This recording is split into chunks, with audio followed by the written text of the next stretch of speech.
Friends, Basu study point में आपका स्वागत है। आज हम टॉपिक कर रहे हैं एवरेज। एवरेज मीन्स औसत। औसत में क्या होता है हमारे पास, जैसे हमें कि कोई 5 पर्सन के लिए बताया। सबसे पहले हमें ये समझना चाहिए कि औसत है क्या। कि जैसे कि कोई 50 रुपए है, उसने बोला हुआ कि 50 रुपए औसत के हिसाब से हर किसी को मिल रहे हैं। तो हमारे पास 5 पर्सन है। अगर 5 पर्सन है तो प्रत्येक औसत का मतलब है कि प्रत्येक को 50 रुपए मिल रहे हैं। इसका मतलब ये भी हो सकता है कि किसी को 70 मिल रहे हैं, किसी को 30 मिल रहे हैं। तो मतलब जो औसत बनी है वो बनी है हमारे पास 50 रुपए। तो हम इसको हमेशा ऐसे मल्टीप्लाई कर लेंगे। तो टोटल कितने हो गए? 250। अब ये पैसे भी हो सकते हैं, ठीक है, वेट भी हो सकता है, कुछ भी हो सकता है। आप जिस भी चीज की औसत निकाल रहे हैं तो इसके लिए दो हमारे पास जो सामान्य रूल है वो क्या है। एक तो पहला है कि जितने भी हमारे पास अंक है, एग्जाम्पल लेके चलते हैं हम कि जैसे 1 2 3 5 7, ये हमें 5 नंबर दिए हुए हैं, इनकी औसत ज्ञात करनी है हमने। तो हम क्या करेंगे, इनको प्लस कर लेंगे, ठीक है। और जितने नंबर है जैसे 1 2 3 4 और 5 से क्या कर देंगे, डिवाइड कर देंगे। तो 7 5 12 3 15, 2 17 और 1 18। 18 को 5 से डिवाइड कर देंगे तो ये हमारा औसत आ गया। 5 3 15, 3 बच गए, 30 बन गए, 5 6 30, ठीक है। ये तो हो गया हमारे पास सिंपल औसत निकालने का फॉर्मूला कि जितनी भी संख्याएं दी हुई हैं उनका योग और अपॉन में जितनी संख्या है उससे डिवाइड कर देंगे। उसके बाद दूसरा एक क्वेश्चन आता है, जैसे कि कोई ए बिंदु से बी तक जाता है किसी स्पीड से, किसी चाल से, और बी से वो ए तक वापस आ जाता है, ठीक है। तो इसमें भी क्या होगा, वो औसत निकालनी है। तो इसमें ऐसा नहीं कि दोनों को प्लस किया स्पीड को और डिवाइड कर दिया 2 से, तो आपका क्वेश्चन गलत हो जाएगा। इसमें आपने फॉर्मूला याद रखना है 2 into A B upon A plus B, ठीक है। तो ये बात आपने याद रखनी है फॉर्मूले की कि जो पहली स्पीड है दूसरी स्पीड के साथ मल्टीप्लाई करेंगे, उसमें उन दोनों को 2 से मल्टीप्लाई करेंगे और अपॉन में दोनों का सम रखेंगे। आइए तो करते हैं हम आज का अपना पहला क्वेश्चन। पहला क्वेश्चन है, रमेश के हिंदी, अंग्रेजी तथा गणित में प्राप्त अंक 53, 47 और 74 हैं। उनके औसत प्राप्त अंक क्या है। देखो, उसने अलग अलग सब्जेक्ट के अंक दिए हुए हमें, तो उसने बोला होगा कि इनका औसत निकालिए। जो एवरेज है वो निकालने के लिए क्या करेंगे, क्या पढ़ा हमने कि जितनी भी संख्याएं दी हुई हैं उनका सम करेंगे। तो क्या करेंगे, 53 प्लस 47 प्लस 74। 3 ही पेपर है तो 3 ही संख्याएं हुई, तो इससे हमने क्या कर देना है, इसको डिवाइड कर देना। अब इनको प्लस कर लो, 53 47 74, ठीक है। 7 4 11 और 3 14, 1 बच गया। 7 4 11, 5 16 और 1 17।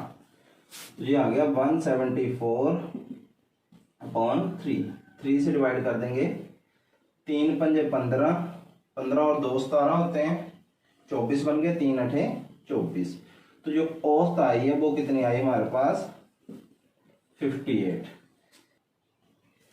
दूसरा क्वेश्चन है हमारे पास, एक रिक्शा चालक कि एक सप्ताह के दिनों में आए क्रमशः 56, 48, 72, 50, 63, 35, 47, ठीक है। क्या मतलब 56 रुपीज है, 48 रुपए, 72 रुपए, 50 रुपए, 63 रुपए और 35 और 47। ये हर एक दिन की उसकी आय है, वो कितने कमा रहा है। अब उसने बोला होगा कि सप्ताह की औसत निकालिए। तो क्या करेंगे, हम सभी को क्या कर देंगे, डेली के जितने जितने पैसे कमा रहा है वो उनको प्लस कर देंगे। तो 56 plus 48 plus 72 plus 50 plus 63 plus 35 plus 47, और 7 सप्ताह में कितने दिन है, 7 दिन। तो इसके साथ इसको क्या कर देंगे, डिवाइड। तो क्या है, 56 48 72 50 63 35 और 47। अब इनको प्लस कर दो। 7 5 12 3 15 2 17, 17 17 और 8 हो गए 25, 25 और 6 हो गए 31, 3 कैरी कर लिया हमने तो कितना आया 4 3 7 6 13, 13 और 5 18, 18 और 7 25, 25 और 4 29, 29 और 5 34 और 3 37। ठीक है, अब इसको क्या करेंगे हम डिवाइड कर देंगे 7 से, 7 से काटेंगे इसको तो कितना आया 7 पंजे 35, 2 बच गए 21 बन गए, 7 या 21। तो जो उसकी औसत आय आई है एक हफ्ते की वो कितनी आई है 53 रुपीज। क्वेश्चन नंबर 3 है हमारे पास, एक चरवाहे ने 12 भेड़ें तथा 8 बकरियां कुल 18,600 रुपए में खरीदी। यदि एक भेड़ का औसत मूल्य 1260 रुपए हो तो एक बकरी का औसत मूल्य क्या होगा। ठीक है, अभी उसने हमें टोटल बता दिया कि उसने जो 12 भेड़े हैं, इसके लिए हम शीप ले लेते हैं। ठीक है, 12 भेड़े कितने और प्लस 8 बकरियां जिसको गोट बोल दिया हमने, कितने की खरीदी हैं 18,600 रुपए की। ठीक है, इसमें से उसने एक बोला हुआ है, हमें हिंट दिया हुआ है कि जो एक भेड़ का औसत मूल्य है वो 1260 रुपए है। तो यहाँ पे हमने देखनी है कि भेड़ें हैं कितनी हैं, 12 भेड़ें हैं, उसको मल्टीप्लाई कर देंगे किससे 1260 से।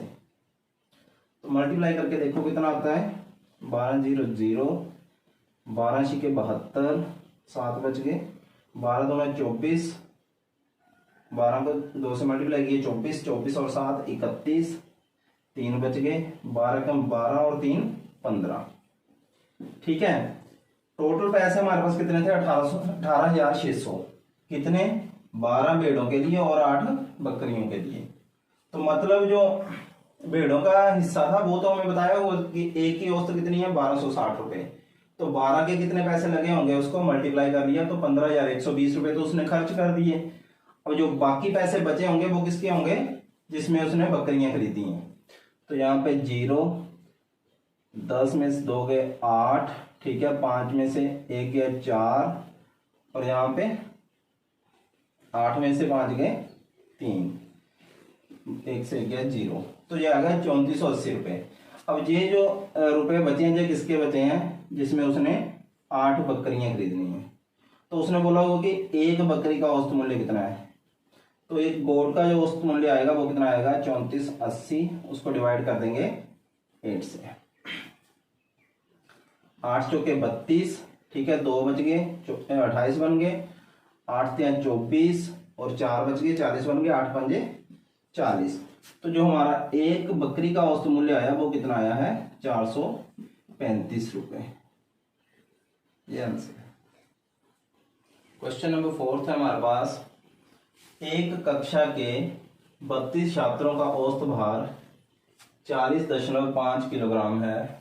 यदि अध्यापक का भार भी जोड़ लिया जाए तो औसत भार में 500 ग्राम की वृद्धि होती है।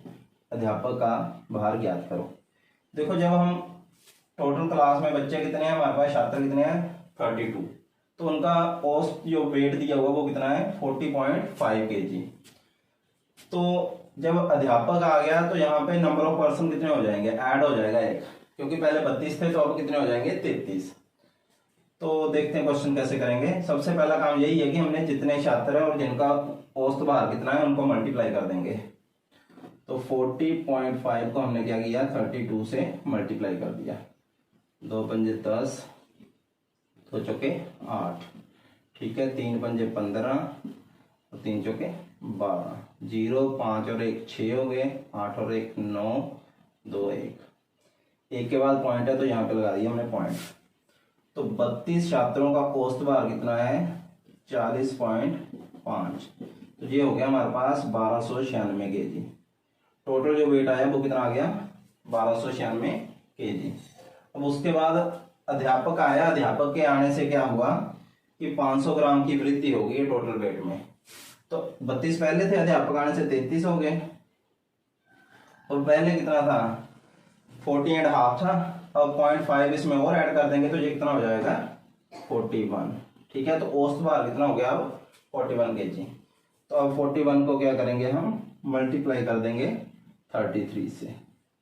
3 एकम 3 चौके 12, 3 एकम 3, 3 चौके 12, 3 3 और 2 कितने हो गए 5, 2 और 1 3। ठीक है, तो ये आ गया हमारे पास इनका टोटल जो वेट है 33% का। अब जो डिफरेंस आया देखो इन दोनों के बीच में, किसकी वजह से आया? अध्यापक के आने से। अध्यापक आया, उसी की वजह से हर किसी के वेट में 500 ग्राम की वृद्धि होगी। तो हमेशा ऐसे ही करना आपने, जिसके आने की वजह से चेंज आ रहा है, अगर उसी की वैल्यू निकालनी तो दोनों का हम डिफरेंस कर लेंगे। तो 1353 में से हमने क्या किया, 1296 माइनस कर दिए। यहाँ पे 4 बच गए, 13 में से 6 गए 7। ठीक है, अब 4 में से 9 जाएंगे नहीं तो यहाँ से ले लिया एक। 14 में से 9 गए 5 और 2 में से 2 0 0। तो क्या आया हमारे पास, जो अध्यापक है, क्योंकि उसके आने की वजह से हर किसी के वेट में कितना चेंज आया है, 500 ग्राम की। ठीक है, 500 ग्राम की वृद्धि हुई है। तो जो इन दोनों का डिफरेंस है देखो, 1296 से कितना हो गया 1353। तो किसकी वजह से? अध्यापक की वजह से। तो अध्यापक का वेट आ गया 57 kg। क्वेश्चन नंबर 5 है हमारे पास, एक नाव के 10 नाविकों में से, ठीक है, एक बोट है हमारे पास, उसमें कितने हैं 10 नाविक हैं, और में से 58 kg के भार वाले, मतलब जिसका 58 kg वेट है, कोई एक आदमी है इसमें जिसका वेट कितना है 58 kg। एक नाविक के स्थान पर नया व्यक्ति आ जाने से, उसकी जगह पे कोई नया व्यक्ति आया है, तो इनके औसत भार में 1.2 किलोग्राम की वृद्धि हो जाती है। मतलब 1 किलो और 200 ग्राम की वृद्धि हो जाती है। नए नाविक का भार कितना है? अब ऐसा नहीं है कि आपने देखा कि 10 नाविक और 58 kg है तो मल्टीप्लाई कर दिया। इसमें लाइन को पढ़ना है, एक नाव के 10 नाविकों में से 58 kg, मतलब जो 10 है उनमें से कोई एक बंदा है जिसका 58 kg वेट है, वो बाहर गया है और उसकी जगह पे नया आया है। उसके आने की वजह से या इसके जाने की वजह से जो औसत भार में फर्क पड़ा है वो कितना पड़ा है 1.2 kg। तो औसत भार यहाँ पे यूज हुआ कितना 1.2 kg। तो टोटल पर्सन कितने हैं हमारे पास? सबसे पहले तो ये याद रखना कि जो गया उसका वेट कितना था 58 kg। तो जो बाहर से आया उसने 58 तो कवर कर लिया, बट उसके ज्यादा उसका क्या हुआ कि बाकियों के जो औसत थी उसमें कितना बढ़ गया, जो टोटल 10% थे 1.2 किलोग्राम वृद्धि होगी। तो हमने क्या करना, 10% है जो उनको मल्टीप्लाई कर देना 1.2 से। 12 120 दशमलव लग गया तो 12 kg। देखो जितना उसका वेट था उतना तो उसने इमर्ज कर लिया अपने में, बट जो नया पर्सन आया उसका जो एक्स्ट्रा वेट था उसकी वजह से जो औसत में फर्क पड़ा था वो कितना पड़ा था 12 kg। तो ये भी उसी का वेट होगा, तो इसमें प्लस कर देंगे। तो जो नया आदमी आया है 6 और 1 7, तो उसका वेट कितना है 70 kg। क्वेश्चन नंबर 6 है कि प्रथम 50 प्राकृतिक संख्याओं का औसत क्या है। जब आपको ऐसे क्वेश्चन आए, पहली 50, पहली 60, ठीक है, पहली 110 प्राकृतिक संख्याओं का औसत ज्ञात करना है, तो आपने फॉर्मूला क्या यूज करना है, जो भी जितनी भी संख्या दी होगी वो हमारा होगा n इंटू n प्लस 1/2। ठीक है, तो इसके लिए आपको लिखने की या कोशिश करने की जरूरत नहीं है, सिर्फ आपने n की जगह पे वैल्यू पुट कर देनी है। अब कितनी संख्याएं बोली हुई है उसने 50, तो क्या आएगा 50 प्लस 1 कर दिया, ठीक है, अपॉन में 2। तो ये हो गया हमारे पास 50 मल्टीप्लाई में 51/2। 2 से डिवाइड कर देंगे, 2 दूनी 4, 1 बच गया, 2 पंजे 10।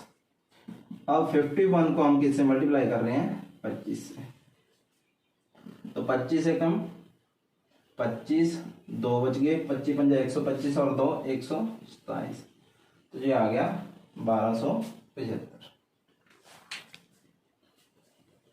तो ये आ गया हमारे पास, टोटल आ गया हमारे पास कितना 1275। अब संख्याएं कितनी है हमारे पास 50, तो औसत निकालने के लिए क्या आएगा, ये योग आ गया हमारे पास उतनी संख्याओं का, ठीक है, n संख्याओं का योग।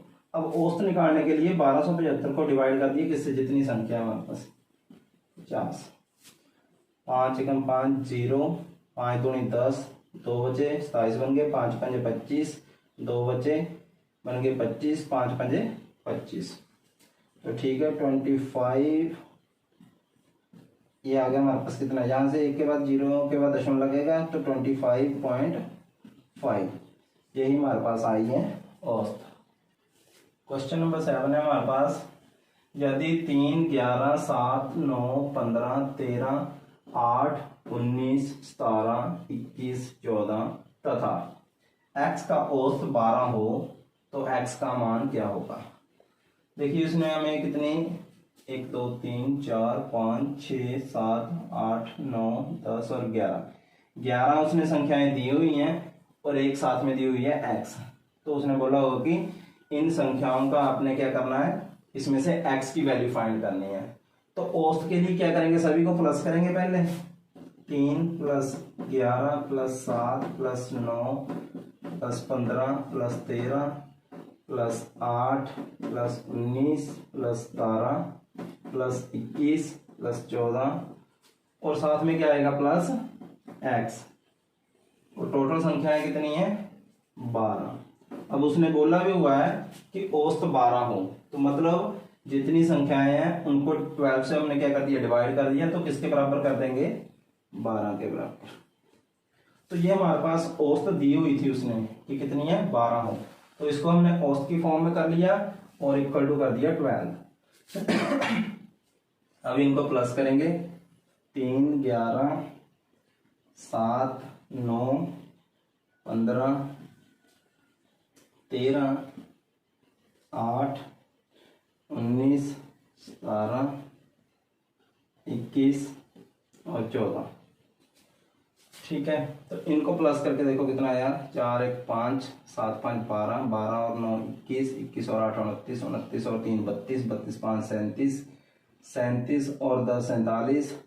ठीक है, 47 और 7 54 54 और 3 57 7 आ गए हमारे पास। अब 5 1 6 2 8 1 9 10 11 12 13 टोटल प्लस करके आ गए 137। अब जो ये 11 संख्याएं हैं इनको तो प्लस कर लिया हमने, 137 हो गया, प्लस में x वैसे ही आ गया अपॉन में 12 और इजिकल टू 12। इसको इधर मल्टीप्लाई कर देंगे, 12 × 12 कितने हो गए 144। तो x बराबर है कितना आ गया 144 - 137। इसमें से इसको माइनस करेंगे तो x की वैल्यू कितनी आई 7। यही हमने फाइंड करना था कि x का मान ज्ञात कीजिए।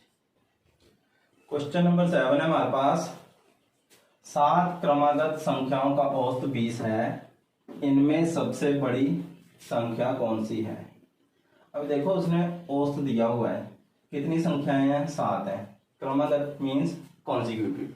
जैसे हम मान के चलते हैं कि फर्स्ट हमारे पास क्या है x है और दूसरी क्या आ जाएगी x + 1, बढ़ती जाएगी ऐसे x + 2 x + 3 x + 4 x + 5 और x + 6 1 2 3 4 5 6 7। जब भी क्रमागत आए तो ऐसे कर लेना।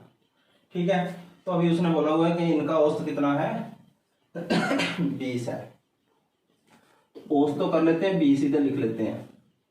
अब संख्याएं कितनी है हमारे पास 7, तो अपॉन में कितना आ जाएगा 7 आ जाएगा, और जितनी संख्याएं हैं उनका सभी का क्या कर देंगे प्लस कर देंगे।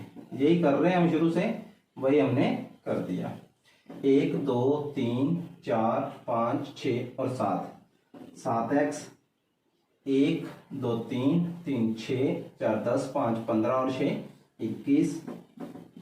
मतलब जो कांस्टेंट है उनको हमने प्लस कर लिया, जो x वाले हैं उनको अलग से प्लस कर लिया। ठीक है, अपॉन में 7 आ गया इजिकल टू 20। अब 7 की गुणा उधर हो जाएगी, 7 दूनी 14 140 हो गए। तो 7x + 21 इजिकल टू किसके आ गया 140 के। अब यहां से हमने वैल्यू निकालनी है, तो क्या है हमारे पास देखिए 7x 140 वैसे का वैसे ही, जो 21 है उधर जाके क्या हो गया माइनस। तो 7x बराबर है 140 में से हमने क्या किया 21 माइनस कर दिए, 10 में से 1 गया 9, 3 में से 2 गए 1 1 119। तो x = 119/7। 7 से डिवाइड करेंगे, 7 × 7 4 बच गए 49 होंगे, 7 तो x की वैल्यू आई है हमारे पास 17। अब उसने पूछा हुआ है इनमें सबसे बड़ी संख्या कौन सी है। तो अगर तो वो पूछ लेता छोटी संख्या, तब तो x की वैल्यू थी 17 ही, तो वही आ जानी थी। अब उसने पूछा वो बड़ी संख्या, तो इसमें हम प्लस कर देंगे, तो 17 प्लस 6 कितना हो गया 23। ये होगी हमारे पास बड़ी संख्या। अगर वो पूछ लेता इसमें कि मध्य संख्या बताइए, तो 3 इधर से जोड़ दी, 3 इधर से जोड़ दी, अब ये बच गई है। तो क्या करना था हमने 17 यहाँ पे पुट कर देने थे, 17 और 3 20। तो इस हिसाब से क्वेश्चन चेंज हो सकता है। क्वेश्चन नंबर 9 है हमारे पास, 3 लड़कों की औसत आयु 16 वर्ष है, जबकि इनकी आयु का अनुपात 4:5:7 हो, तो सबसे छोटे लड़के की आयु कितनी है। अब औसत का मैंने पहले बोला कि जितने पर्सन है उसके साथ उसको मल्टीप्लाई कर देंगे। 3 लड़कों की औसत आयु कितनी है 16 वर्ष है, तो टोटल आयु कितनी होगी उनकी, जो साल बने हैं वो कितने बने हैं, 16 को 3 से मल्टीप्लाई कर दिया तो वो कितना हो गया 48। ठीक है। अब उसने बोला हुआ कि उनकी आयु का अनुपात कितना है 4:5:7। मैंने क्वेश्चन में समझाया था कि औसत का मतलब ये नहीं है कि हर का वही होगा, ये हो जाएगा कि एवरेज इतनी उनकी बन रही है, बाकी किसी की थोड़ी कम भी हो सकती है ज्यादा भी हो सकती है। हमने टोटल निकाली है कितनी 48। तो आयु की जो उनकी अनुपात है वो कितनी है, इसको लिख लेंगे हम 4x plus 5x plus 7x, यही इनकी आयु का जो योग है। तो इनको प्लस किया 7 5 12 और 4 16x इज इक्वल टू 48 कर दिया, 16 × 48। तो x की वैल्यू कितनी है हमारे पास 3। अब देखिए x की वैल्यू जहां जहां पुट करेंगे हर किसी की एज निकल जाएगी। तो यहाँ पे सबसे छोटे की पूछी हुई है, छोटे लड़के की औसत आयु, सॉरी छोटे लड़के की आयु कितनी है, तो यहाँ पे पुट कर देंगे 4 × 3, तो कितना हो गया 12। अगर उसने बड़े की पूछी होती तो हमने क्या करना था, तो 7 × 3 कर देना था, तो 21 आ जाने थे। अगर सेंटर वाले की है तो कितना आना था 5 × 3 15। तो इस क्वेश्चन का आंसर क्या है 12 वर्ष। क्वेश्चन नंबर 10 है हमारे पास, एक कक्षा में 30 छात्र हैं, इनमें से 10 छात्रों की औसत आयु 12.5 है। इसमें अलग अलग से दिया हुआ है, जो 10 छात्र हैं उनकी औसत कितनी है 12.5, तथा शेष 20 छात्रों की औसत आयु 13.1 वर्ष है। जो पहले 10 हैं उनकी औसत आयु कितनी है 12.5, और जो अगले 20% है उनकी आयु कितनी है 13.1 वर्ष। तो इनको मल्टीप्लाई कर देते हैं पहले, तो कितना आया, ये हो गया 1250 और साथ में 1 के पॉइंट है तो ये आ गया, तो ये कितना हो गया 125। जब इसको मल्टीप्लाई करेंगे, जीरो वैसे लगा ली, 2 एकम 2, 2 3 6, 2 एकम 2, 1 के बाद पॉइंट है तो ये आ गया, तो ये हो गया हमारे पास 262। अब देखो 10 छात्र पहले थे और 20 और आ गए, 10 और 20 कितने हो गए 30। अब इनकी औसत दी हुई थी अलग अलग से, तो इनको प्लस करके कितना आया 5 और 2 7, 6 और 2 8, 2 और 1 3। अब उसने बोला हुआ कि कुल 30 छात्रों की जो टोटल है सभी छात्र, अभी 10 पहले हैं और 20 बाद में, तो 10 और 20 कितने हो गए 30। अब टोटल हमने औसत निकालनी है, तो बस इसमें क्या है 30 से डिवाइड कर देंगे इसको, 3 एकम 3 0, 3 एकम 3, 3 दूनी 6, 2 बच गए 27 बन गए, 3 आया 27। तो अब देखिए अपॉन में 10 है, इसको डिवाइड करने की जरूरत नहीं, 1 के बाद पॉइंट लगा देंगे, 12.9। ये आ गई हमारे पास 30 छात्रों की औसत आयु। क्वेश्चन नंबर 11 है हमारे पास, 30 परिणामों का औसत 20 है तथा दूसरे 20 परिणामों का औसत 30 है। देखो जो पहले 30 परिणाम है उनका औसत कितना दिया हुआ है 20, तो 30 × 20 कितने हो गए 600, ये इनका योग हो गया टोटल। अब उसने बोला दूसरे 20 परिणामों का औसत 30 है, तो जो दूसरे 20 परिणाम है उनका औसत कितना है 30 है, तो योग तो इनका भी सीधा ही हो गया मल्टीप्लाई करके 600। अब उसने बोला होगा कि सभी परिणामों का औसत कितना है। देखो पहले परिणाम हमारे पास कितने थे, जो रिजल्ट थे वो 30 थे और दूसरे कितने थे 20 थे। टोटल रिजल्ट हमारे पास कितने हो गए हैं, किसमें से आए हैं 50। ठीक है, अब इन दोनों को प्लस करके कितना आ गया 1200। तो 0 से 0 कैंसिल होगी, 5 दूनी 10, 2 बचे, बन गए 20, 5 चौके 20। तो जो 50 ठीक है परिणामों का औसत आएगा वो कितना आएगा 24। क्वेश्चन नंबर 12 है हमारे पास, एक क्रिकेट खिलाड़ी की 10 मैचों की औसत रन संख्या 38.9 थी। ठीक है, उसने जो पहले 10 मैच खेले हैं उनकी जो औसत रन संख्या वो कितनी है 38.9।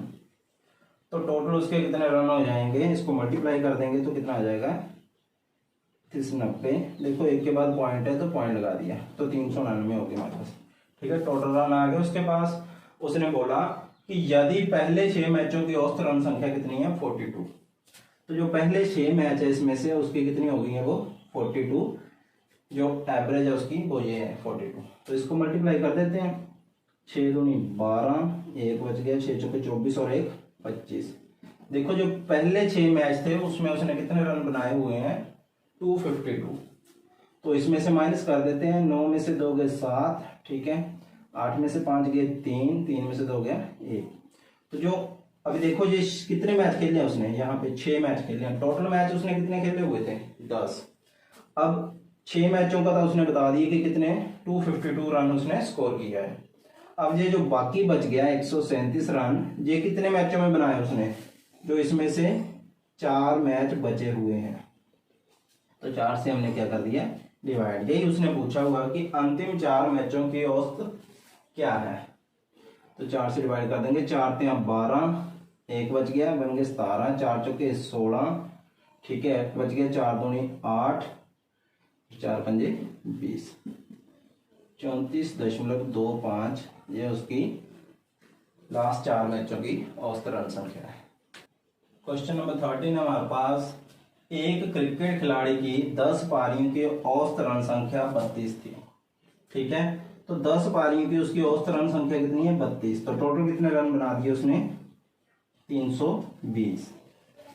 अगली पारी में वह कितने रन बनाए कि उसकी औसत रन संख्या में 4 रनों की वृद्धि हो जाए। तो देखिए अभी हमारे पास उसने कितनी पारियां खेल चुका है, वो कितनी इनिंग्स खेल चुका है 10 खेल चुका है। तो अगली जब खेलेगा तो वो कौन सी इनिंग होगी उसकी 11th। ये 11वें नंबर की वो इनिंग है उसकी।